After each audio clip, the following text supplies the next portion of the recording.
Hello. Well, thank you, Geisha, for that very nice introduction. Again, I'm Alina Polyakova. I'm President and CEO of the Center for European Policy Analysis.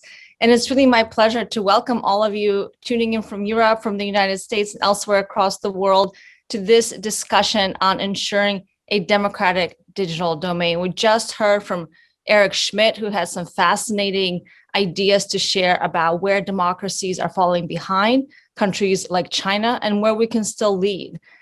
This panel also takes time at a really interesting moment. We just had the first meeting of the Trade and Technology Council, the so-called TTC in Pittsburgh in the United States, where the European Union and the United States have proposed a new ambitious agenda to cooperate in topics ranging from platform regulation, trade policy, export controls, and many other issues.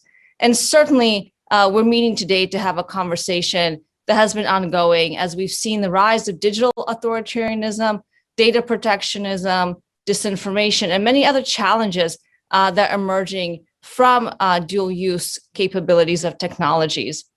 Certainly, we need much more transatlantic cooperation on this issue. And to really dig into so many different issues around this space, I am so delighted to be joined by leaders from across government, industry, and civil society to discuss the way forward on digital cooperation. I'm so pleased to have with us today Congressman Adam Kinzinger, the U.S. representative of the 16th Congressional District of Illinois, member of the House Foreign Affairs Committee, as well as the Subcommittee on Europe, Energy and Environment and Cyber, who's been a very active voice on these issues. Congressman, thank you so much for being here.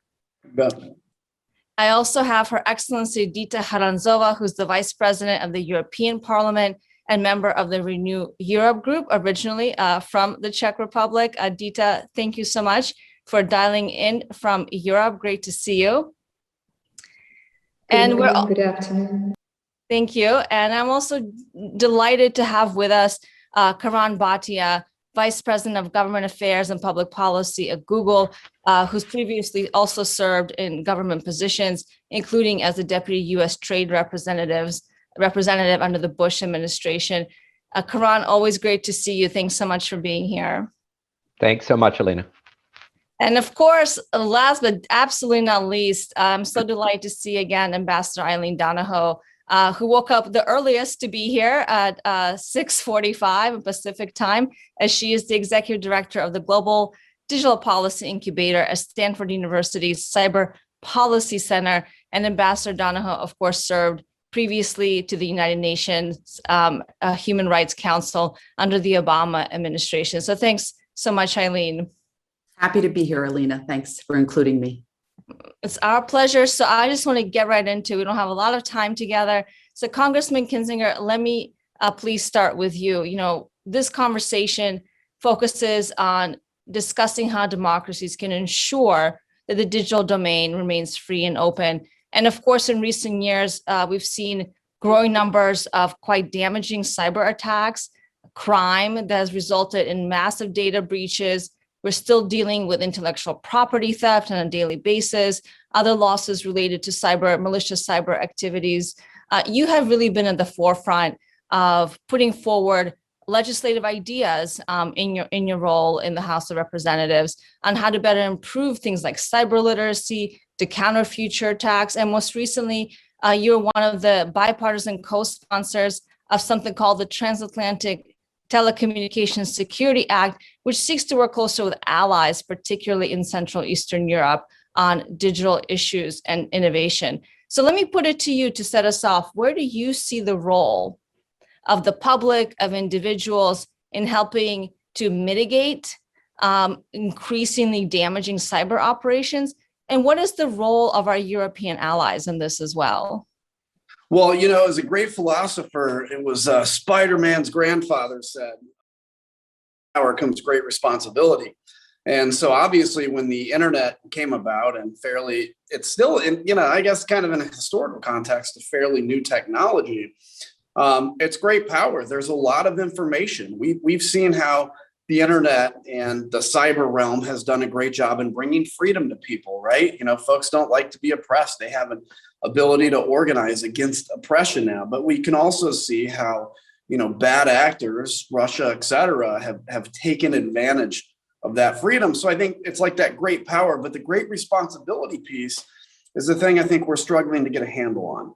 And a lot of that is really kind of at the basic level, the basic user level of saying, here's how you recognize a phishing attack. Here's how you recognize, when you really didn't win $5 billion from, somewhere. So don't click on this link, because I always say the strongest chain, of course, is only as strong as its weakest link. So I think the areas where we still need to improve is each government needs to do a better job as best as we can, understanding individual responsibility of making sure that folks understand what that cyber vulnerability is and the role they can play in it, what it means for national security as well as their own personal security.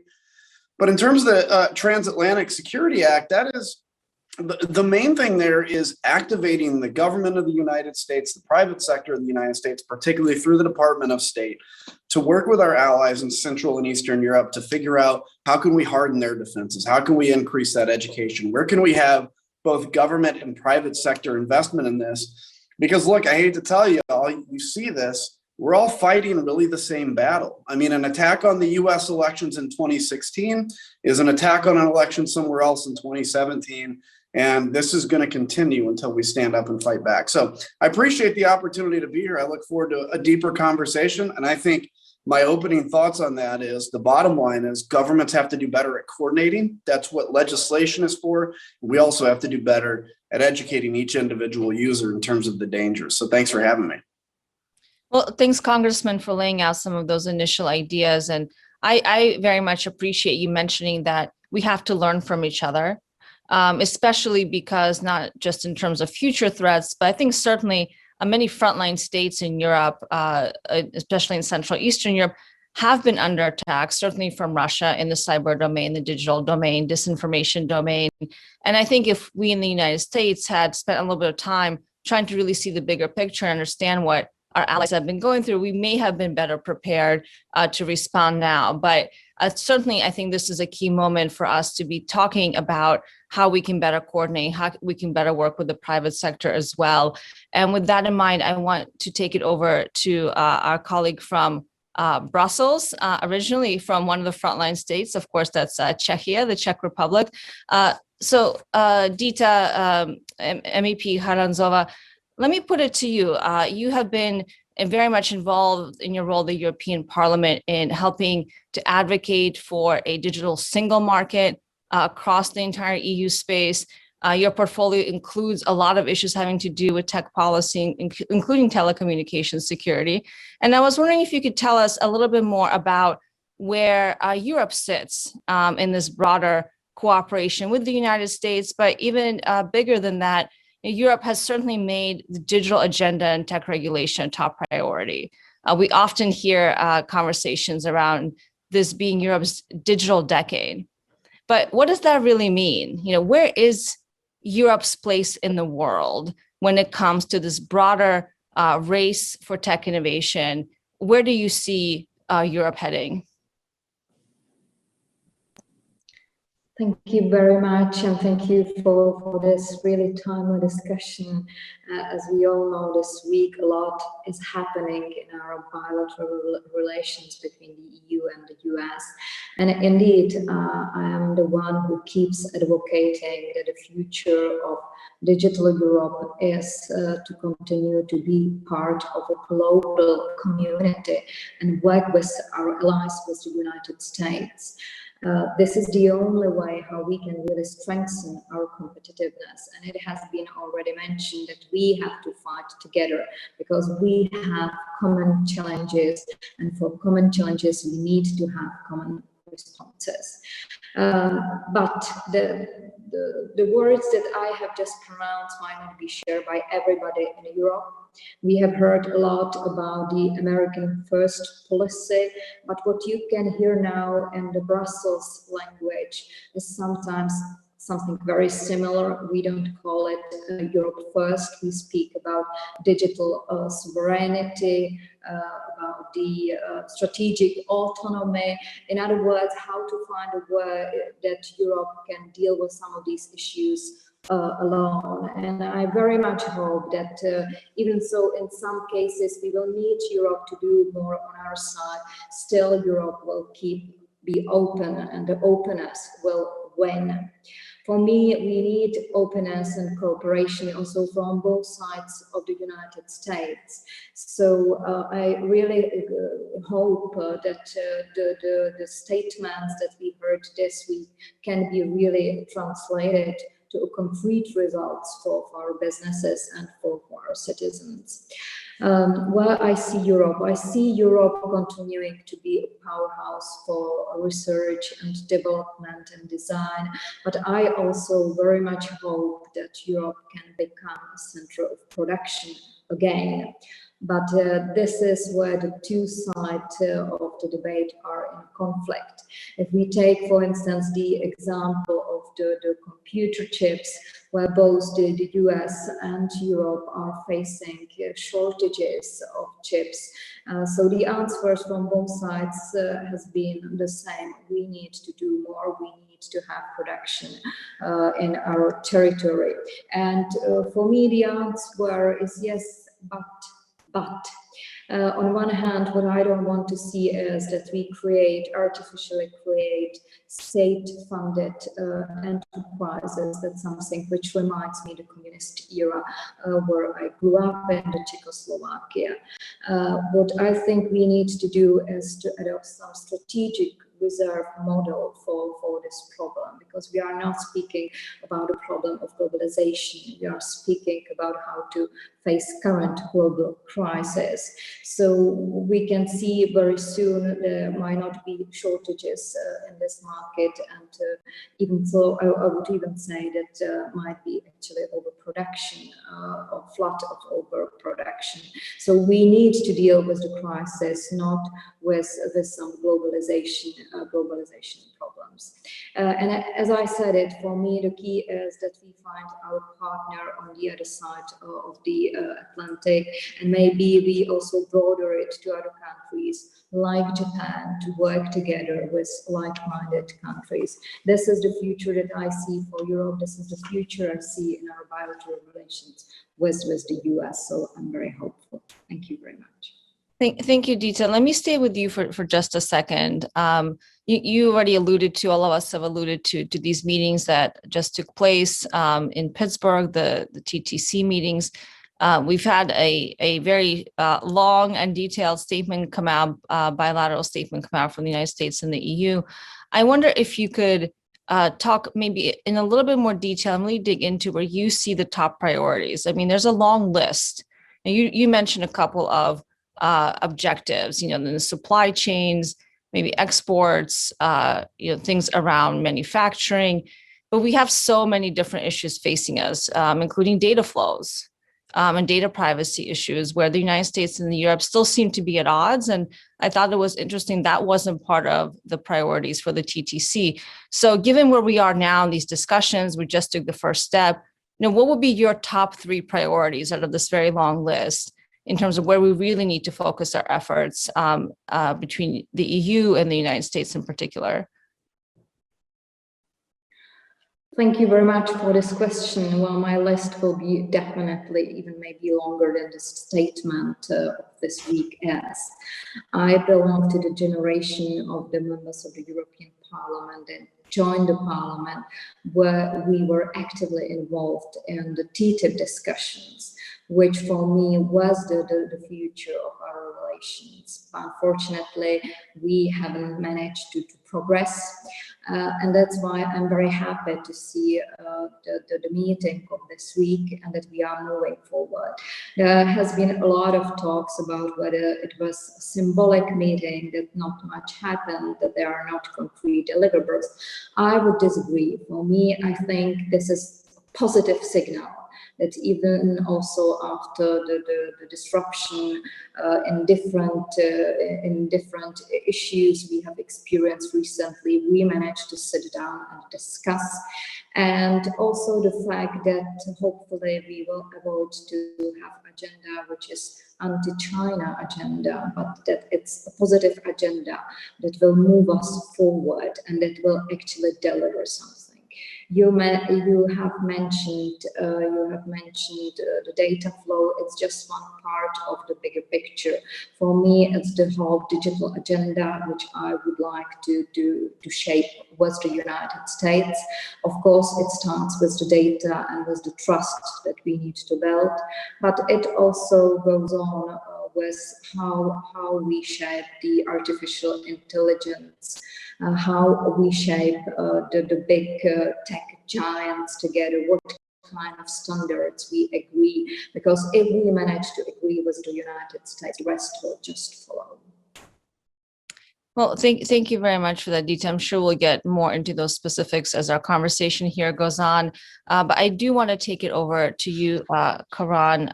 You have, of course, served in government. You now work at Google representing industry.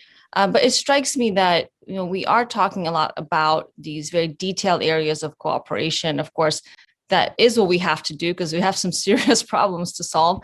But I wonder if we're losing the bigger picture.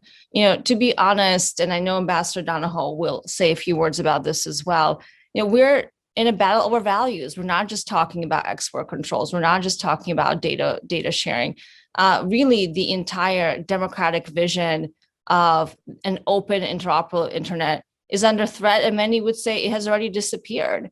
And I think many companies find themselves on the front lines of this value struggle as they try to work in countries that are turning authoritarian, autocratic. And how do we really move forward here? So I was really happy to hear, both Congressman Kinzinger and now MEP Charanzová talk about what governments can really do here. But of course, we need the private sector involved. We need civil society and we need researchers. It's really all hands on deck. So I really wanted to get you to maybe take us out a little bit to a more strategic picture and to really focus in on what is the role of the private sector? How can companies and governments work better together to ensure that we're working towards our common shared values, democratic values and principles? Karan, please. Alina, thanks so much. It's a great question. As you say, it's a big question. It's a strategic question, but it's maybe the most fundamentally important question. A few thoughts on this, but maybe sort of cut to the chase a little bit at the end first. I think it is gatherings like the TTC that happened yesterday. I was privileged to be in Pittsburgh and have a chance to participate in one of the panels with both the U.S. and EU leaders. I think it is through gatherings like this that we are going to be able to address, frankly, both the details, but also the bigger value issues. At the end of the day, convergence around those issues, which I do believe exists, but having them result in practical outcomes that can serve not only to align the transatlantic practices and market, but also serve as a model for the rest of the world, really is going to depend upon ventures like the TTC being launched and succeeding. And so I can tell you from our perspective, from Google's perspective, we've been very supportive of the TTC venture to begin with, and we're just thrilled to see it come off. And yes, the statement is broad, but that's because there's a lot on the table and values play into a lot of different subject matter areas. But look, just to step back for a second to your bigger question, look, in many senses, this sort of cuts to the very heart of at least our company and why we exist. We just hit our 23rd anniversary earlier this week. Our mission is to organize the world's information and make it universally accessible and useful. And that is in not just a business prospect, that is very much a values laden mission. Making information available for everyone is really at the heart of what it means to have an open and interoperable internet. And yes, it is under challenge. It is under threat.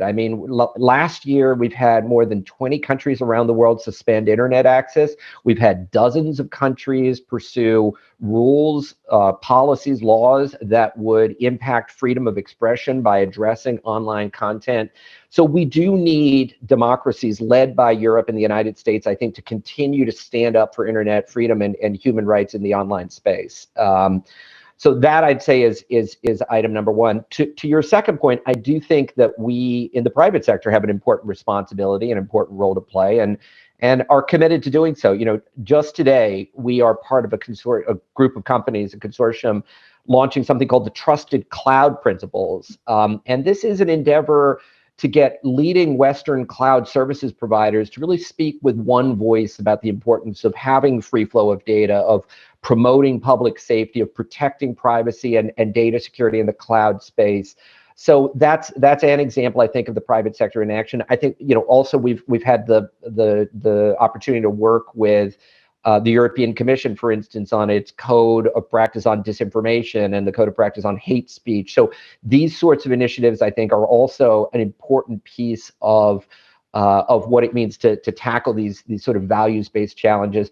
The last thing that I would just flag is the internet today is not simply the large platforms. It's important that we recognize the critical role that it plays for small businesses, for workers, for users, so that they can be active participants in what it means to have an open and interoperable internet. And to that end, I think one of the biggest challenges that we face on both the sides of the Atlantic is building up the core competency, the digital skills that people need to be successfully engaged and safely engaged in the internet. And yesterday, I mentioned I was in Pittsburgh.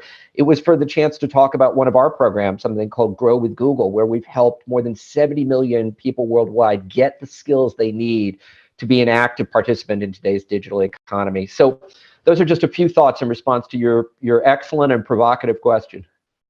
Oh, well, thank you, Karan. I know I want to stick with this values theme for a minute, but I want to bring in Ambassador Donahoe, and then I want to come back to you, Congressman Kinzinger, because I think all of the legislative efforts that you started talking about at the beginning of this conversation really rest on the notion that we have to do everything on that common basis of values. When we work with allies, when we reach out to our publics, when you talk to your constituents, as I'm sure you do a lot of, we have to keep reinforcing that we're all in this together. But of course, that's becoming more difficult, not just in the United States, but across all of our societies in Europe as well. So Eileen, Ambassador Donahoe, let me take it over to you.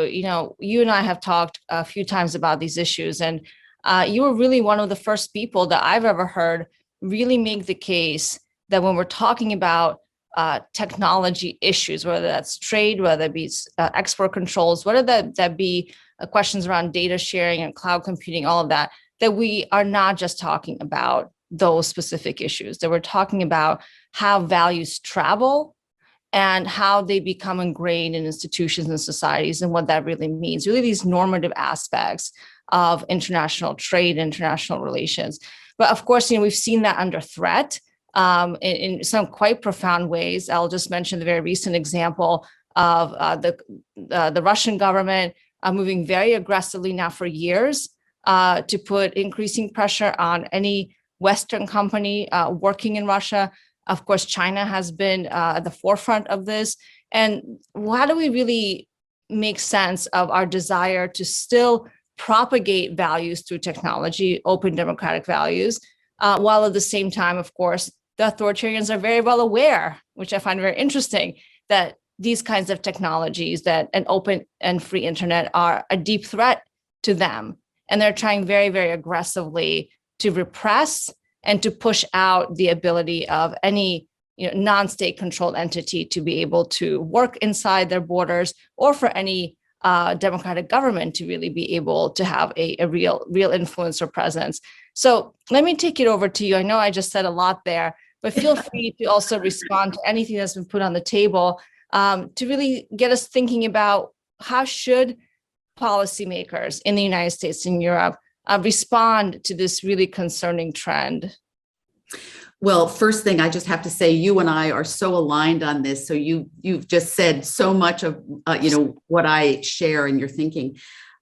First thing I would say is that, yes, obviously, diffusion of technology is a vehicle for diffusing values as well around the world. But I would go so far as to say this is not just a battle over the global, open, interoperable internet, which it certainly is, and a competition over that value and whether we're going to shrink back into digital sovereignty and a sort of more fragmented version. I would go so far as say, the internet is really society. Our society has been digitized.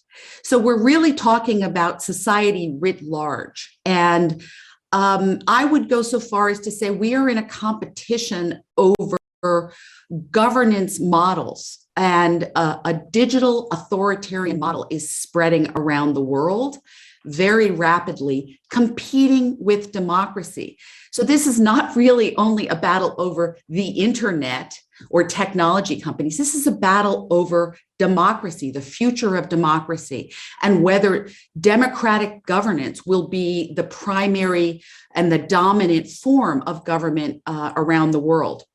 You mentioned the very dramatic episodes in the past week in Russia where Google and Apple were forced to basically take down an opposition Navalny voting app the day before an election, and basically forcing these Western companies to do things that are completely antithetical to their values and their vision and their mission of providing access to information and supporting democratic engagement.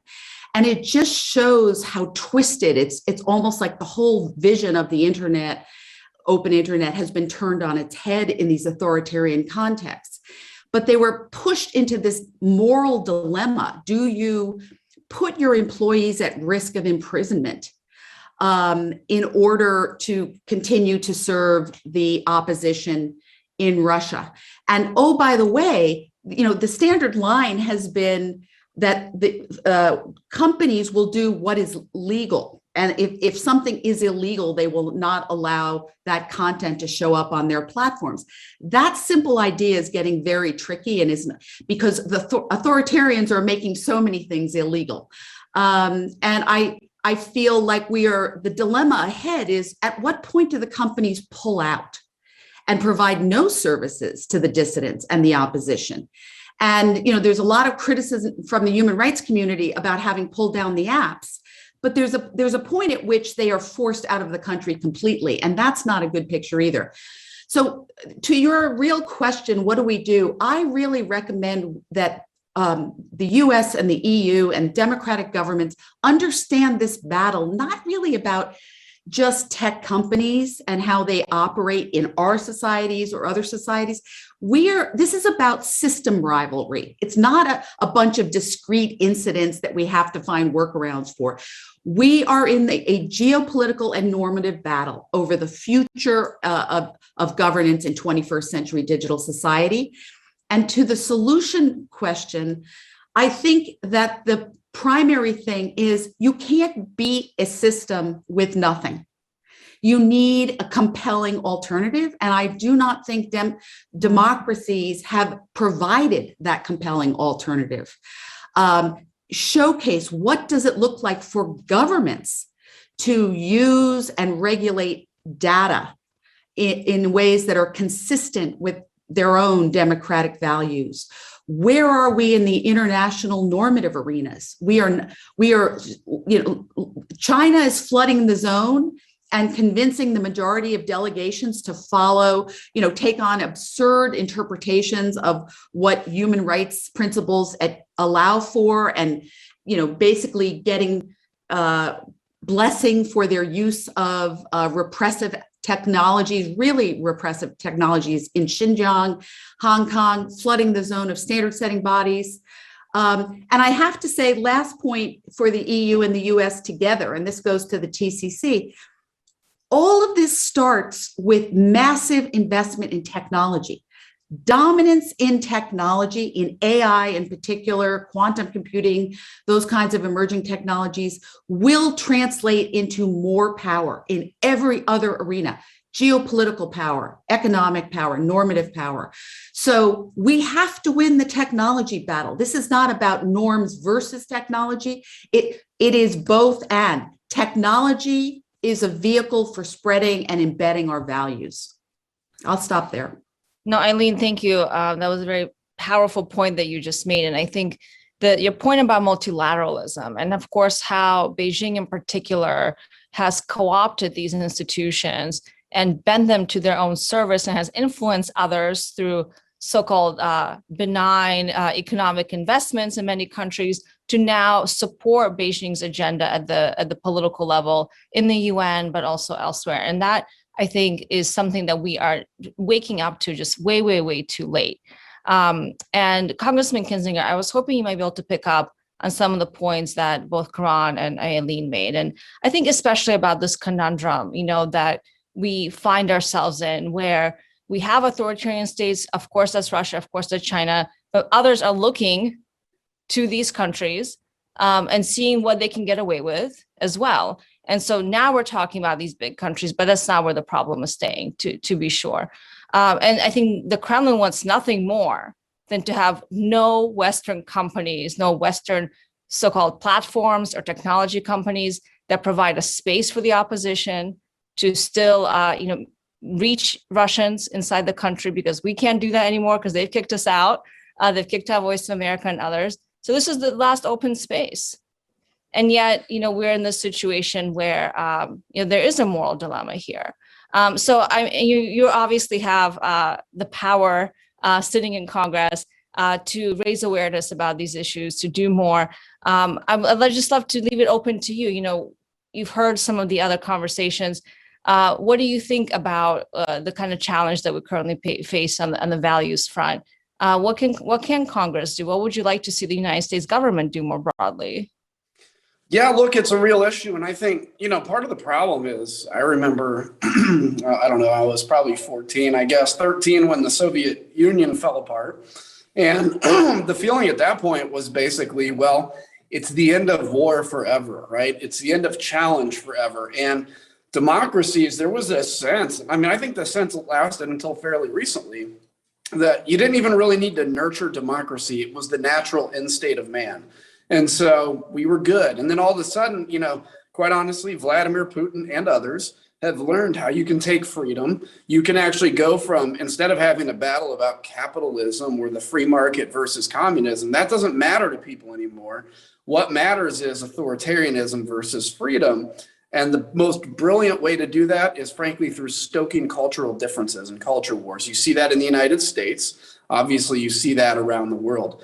And so, it does leave a conundrum, for instance, when Vladimir Putin says to Google, take down opposition sites, and Google does it. The problem is, and I get the conundrum of, should Google do that? Obviously, we want them to have a role, or whatever the tech company is. I don't mean to pick on Google particularly. You look at that and you go, okay, yeah, that's a difficult decision. What I worry about in the long run is what happens when you see in the United States. By the way, I think it was a brilliant thing to take down anti-vaccine kind of messages that are out there, for instance, on YouTube. However, I recognize there are people that are anti-vax, see that, and then see, in essence, whatever the technology platform is, succumbing to what China wants or to what Russia wants. And it creates a ton of dis-ease in the United States. And so I think if we're going to do that and take the position that, yes, we have to recognize that some foot in the door is better than no foot in the door, I think it's really incumbent on us to educate those in the United States, those in Europe, as to why this is the case. The problem is that's really difficult to do. Getting into depth in terms of foreign policy and those kinds of things is not easy. And I think that's where cyber literacy, from the perspective of actually every user, every individual, is extremely important. So they know when misinformation is being put into their face, when they know that there's something that's not true, and when they know that something that may look like CNN.com and is called something important like, United States News or whatever, is actually really Russian disinformation. And so I give our tech companies a lot of credit for dealing with this kind of new territory. And that's where I think we have to do a good job of both government and tech working together. Because the last thing we want to see, by the way, and I'll close my part with this, I don't want to see these tech companies run out of the United States because we, create such a hostile environment to them. It's not an easy answer, but we can make progress. Well, thank you, Congressman. I think you're absolutely right. We're just at the beginning of this conversation. I think we're just now recognizing the complexity involved from a geopolitical perspective, that this is not just about a U.S. interest, a U.S. national security. Of course, it is that. but that this is really a global issue. And then we're going to, every step that we take to try to ensure that our publics are better educated, that governments are, and government agencies, trusted agencies, we hope, are providing relevant information about everything from public health to what's happening across the world in Ukraine or elsewhere. That is going to be setting a certain precedent. And I'm really reminded of some of the early days of the debates we had about whether RT, this is the Russian state funded propaganda media outlet, whether that's the same as the Voice of America, right? Which is, if you look at it and you ask most people, this was funded by the US government, that was from the Russian government, what's the real difference here? And of course, the difference is that one actually does journalism and is independent and provides real and true information, and the other one sells you a bunch of garbage. But I think that making that distinction, I think, is really important in these other issue areas. It's different. An authoritarian state is not a democracy. When we see the Kremlin or Beijing making specific rules, it is not in the interest of free speech. What we're trying to do is protect our public from misleading information and to open up more opportunities for free speech. So Karan, Eileen, I want to bring you back in to respond to what the congressman said and to offer any other thoughts before we wrap up. Karan, let me take it to you. Thanks, Alina. Look, I first of all, I really appreciate both the congressman and Eileen's thoughtful perspectives on this, and I don't disagree with almost anything that they've said. I mean, these are really hard issues. They are hard issues, frankly, for global companies operating in a lot of different spaces. They are particularly challenging when you are operating with the mission that we have, and frankly, the responsibility that we have. And I liked Congressman Kinzinger's opening. With great responsibility, with great power comes great responsibility, and we recognize that. Here are just a couple of thoughts. One is there are no perfect answers often when you are in the position that a company like Google or others are in, and you're often balancing multiple sort of pressures that have been alluded to. But what I will say is, at the end of the day, the question that we often ask ourselves is the world better off with the kind of access to information, objective access to information that a Google brings in a country than not? And we can debate that prospect, but from my personal perspective, I'm just speaking for myself here, I think the world is a better place with more access to more information the way we're able to bring it.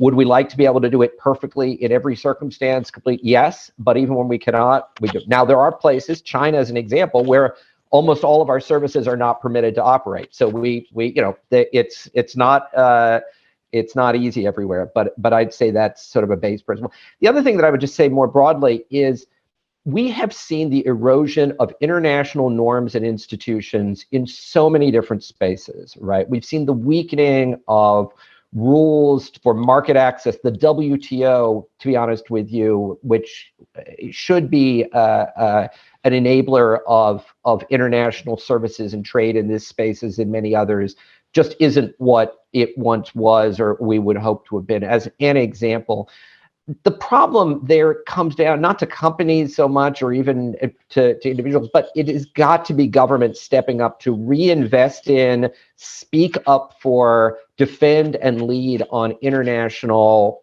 norms, international standards, international institutions. And so if it's not going to happen at that level, I worry that nothing that we're going to be able to do, even with the best education and all of that, is going to multiply change. I would say this needs to rise to a very high level on the agenda.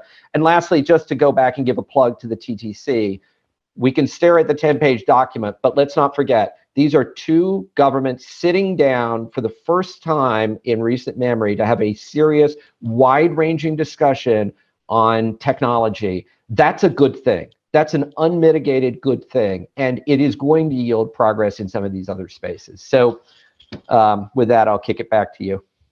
No, thank you, Karan. And I appreciate you really highlighting how important this first meeting was of the TTC. And it's really just a first step. But we're long overdue. We're very long overdue to have I these agree. kinds of conversations. Eileen, I want to take it over to you. You put out some big ideas there, and that's always the balance. How do we really strike that balance between seeing the bigger picture and the long-term game, which is really about values and technology? It's not an or, as you said. And then how do we at the same time focus in on some of these specifics? So I want to leave it open to you to respond what Karan has said, or the congressman has said. Please. So first, I'll just underscore the point Karan just made, which is we have seen an erosion of commitment to international norms, and that's the big concern. You mentioned geopolitical complexity, and the congressman really hit the nail on the head with his first example of talking about in the United States how anti-vaxxers feel about having their content taken down. And that's the really hard one, what's going on in this country, and how do we differentiate when YouTube does that from Putin's demand that a Navalny app is taken down? Because to Putin, the Navalny app is the disinformation. And so it goes to the question that I think he did raise, is how do we articulate the difference in a political arena, in a geopolitical arena? And I am now getting to the very bottom line, which is it's as simple as the difference between authoritarianism and democracy. That's it. That's what we've got. And people have to make their choices. And I think the Western tech companies are being forced further and further into that. Yes, you want to participate as broadly as you can in the world and move the globe in a direction of access to information and free expression. But at some point, there's a choice to be made.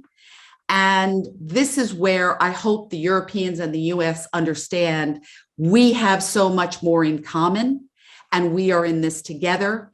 And it is a technology battle, and it is a norms battle at home, and it is a norms battle in the international arena, and we have to band together.